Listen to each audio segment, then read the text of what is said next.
pour l'équipe municipale, c'était un souhait et nous l'avions clairement inscrit bien dans le programme électoral pour plusieurs raisons. Tout d'abord, ce centre social fonctionne avec des salariés, mais on ne voit pas forcément beaucoup les usagers. Oui. Et donc, le but, c'était qu'ils prennent place vraiment dans le centre social, qu'ils prennent fonction, qu'ils puissent être responsables, qu'ils puissent être acteurs de ce centre, qu'ils puissent l'approprier et bien sûr proposer des choses nouvelles. Nous étions donc soit bénévoles, soit déjà parents de jeunes fréquentant le centre d'animation. Et donc, on nous a sollicité pour essayer de créer un lien entre les usagers et les professionnels du centre d'animation. Et donc, pour créer ce lien-là, il fallait créer une association. C'est comme ça que ça a démarré au départ. On est membre de l'association de ces usagers, on l'appelle LOCA. On a aussi un rôle de mener des activités, des projets de financement, et on a aussi des demandes qui nous sont soumises par différentes sections, type la chorale, les jeunes. On étudie leurs demandes et on essaie de voir si on peut répondre par des financements, par un soutien, plus la logistique et le matériel des professionnels du centre d'animation. Si on peut répondre favorablement. Et alors, pour répondre favorablement, on essaie de garder nos principes fondateurs qui ont été inscrits dans les statuts et dans le règlement intérieur. Les actions de sport, de loisirs, de culture. On peut favoriser les implications des habitants, toutes les innovations, voilà. En préambule, je peux dire que moi, je suis arrivé dans le Béarn à ma retraite, donc en 2007. Et au travers d'une réunion des nouveaux arrivants, j'ai rencontré le centre social avec Béatrice Lamarque et je suis devenu bénévole du centre social. Il y a 4-5 ans, j'avais déjà entendu parler du projet de l'association.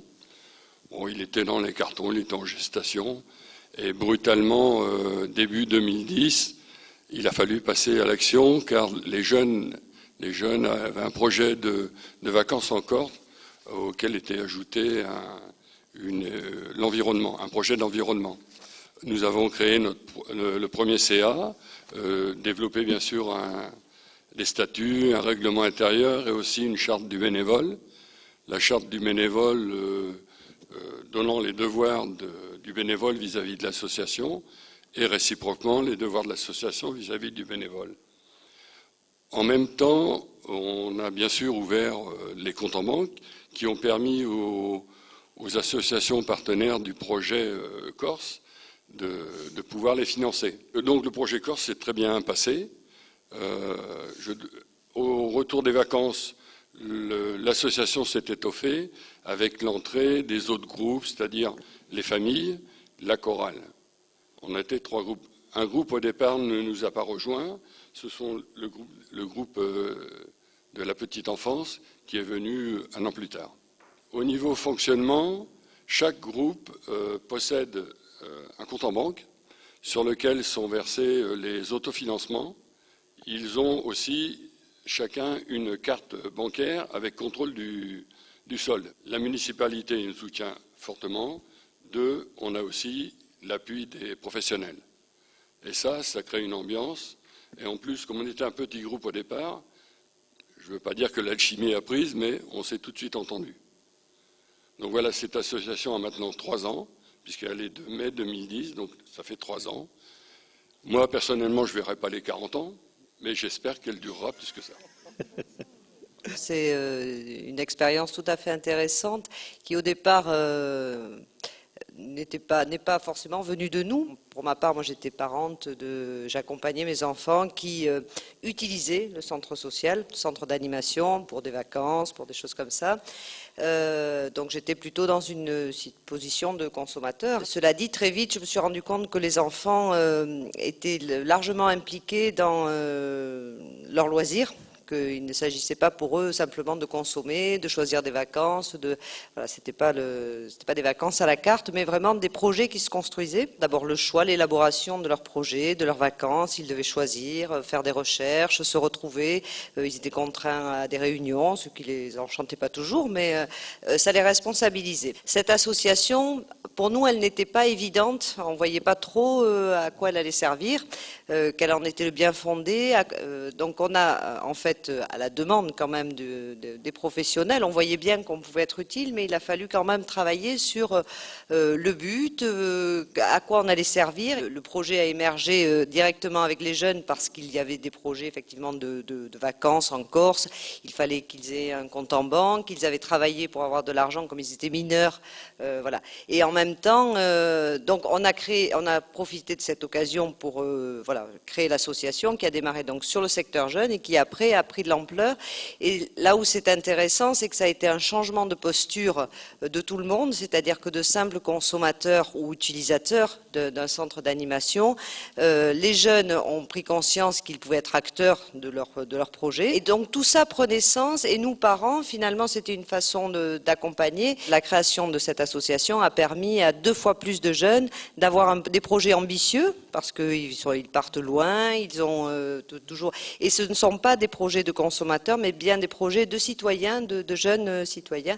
Donc, bon, on a quand même des bénéfices, voilà, de projets qui se réalisent, d'adhésion des autres sections. Donc, en fait, cette association génère, de par son existence, des projets. C'est un objectif partagé d'effectivement expliquer au quotidien notre travail. Et cette explication, elle est parfois pas évidente parce que c'est vrai que dans le social, moi j'ai découvert le social il y a 10 ans, il y a tout un jargon, il y a des fois des dispositifs qui sont compliqués. Donc expliquer à des personnes, des habitants, c'est pas forcément évident. L'expliquer à des élus, c'est pas non plus évident. Et après, c'est vrai que mon rôle, c'est de prendre du temps pour expliquer, aussi bien aux habitants, aux élus, qu'à mes collègues aussi qui sont administratifs dans la collectivité, puisque moi je suis attachée territoriale. Et c'est vrai que mes collègues qui travaillent à la mairie ne comprenaient absolument pas quel était le rôle d'un centre social. Je suis aujourd'hui très contente parce que c'est vrai que d'être accompagnée d'une équipe de bénévoles qui ont eu envie de comprendre et d'avoir une place dans la cité à nos côtés, c'est vrai que c'est quand même une belle récompense. Alors après, l'autre aspect, c'est l'aspect personnel, parce que effectivement, on est tous d'horizons différents. Bon, il y en a parmi nous qui sont actifs, d'autres retraités. Chacun a des motivations différentes pour s'engager.